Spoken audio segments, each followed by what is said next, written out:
It's funny that whenever Hollywood decides to greenlight a movie that's based on something that would seem highly unlikely to be adapted into a film, usually the reaction would be negative. There were some folks that said before the Lego Movie was released that this would be nothing more than a 90-minute commercial, or a film based on Angry Birds would never get off the ground. And with the outburst of rage over the announcement of the upcoming Emoji Movie in 2017, this makes me believe that I find it unfair to quickly judge something that hasn't been fully revealed yet. There was even a ton of dislikes when the first teaser trailer of DreamWorks' latest animated film about trolls was released on YouTube. Oh my god. However, after watching the second trailer in theaters, I felt that much like the Lego Movie and the Angry Birds movie, this film could have some potential of it being based on a popular toy franchise. The story is about a tribe of little trolls being kidnapped by an evil troop of Bergens, leaving some of the remaining trolls, including the happy-go-lucky Princess Poppy, voiced by Anna Kendrick, and a sour-tempered Branch, voiced by Justin Timberlake, behind. In spite of their personal differences, they have to travel all over this bizarre world, filled with whimsical creatures and toe-tapping pop musical numbers, in order to get all their friends and families back home.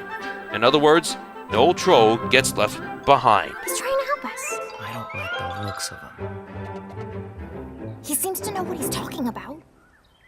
Okay, fine. Which way do we go?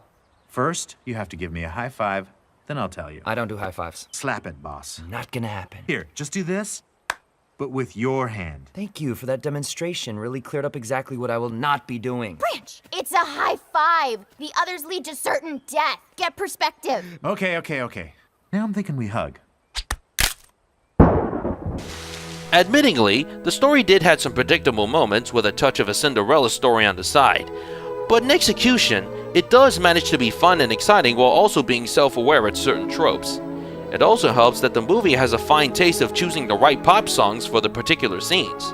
Keep in mind that when it comes to having an animated film having pop musical numbers, DreamWorks knows which song fits perfectly. DreamWorks has also found ways to push the envelope with their animation, and with Trolls, I'd say their hard work really paid off beautifully. I adore how they made everything from the landscapes to the characters to even the scrapbook scenes look like they were all made out of felt and glitter. Hold on a second. Are you scrapbooking my plan? Uh-huh, yeah. Almost. Done. And there are times that some of the backgrounds are actually creatures cleverly camouflaged into the scenery. I also like how they gave their character designs a much more lovable upgrade, because judging by the toy's original design, I honestly don't think the audience would feel very comfortable if the animators stayed true to how the trolls originally looked. Speaking of the characters, they do have a good amount of charm, especially Branch and Princess Poppy. Their opposite sides play off each other very well, such as Poppy's Pinkie Pie levels of optimism compared to Branch's stubborn nature harkens back to how Shrek and Donkey's first encounter with each other. The Bergens are also quite fun to watch, thanks to the beautiful voice talents of John Cleese, Christopher Mintz-Plasse, Zooey Deschanel surprisingly as the timid Bridget, and especially Broadway star Christine Baranski as the cunning chef. Her villainous charisma and her plot of having trolls as a delicacy are just so much to love and fear her. While it may not have the same kind of charm like the Lego Movie, Trolls is still a fun musical joyride. I'm positive kids will enjoy this film thanks to its colorful characters, toe-tapping pop songs, and beautiful animation. As for the adults, I'm sure most of them will find it harmless, and the choice of pop songs and the humor will have them glad of joining in on the fun.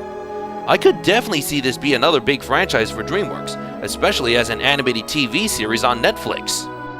Now, I can understand that despite it received critical acclaim, this film might not be for everyone for being overly optimistic and heavy use of pop songs.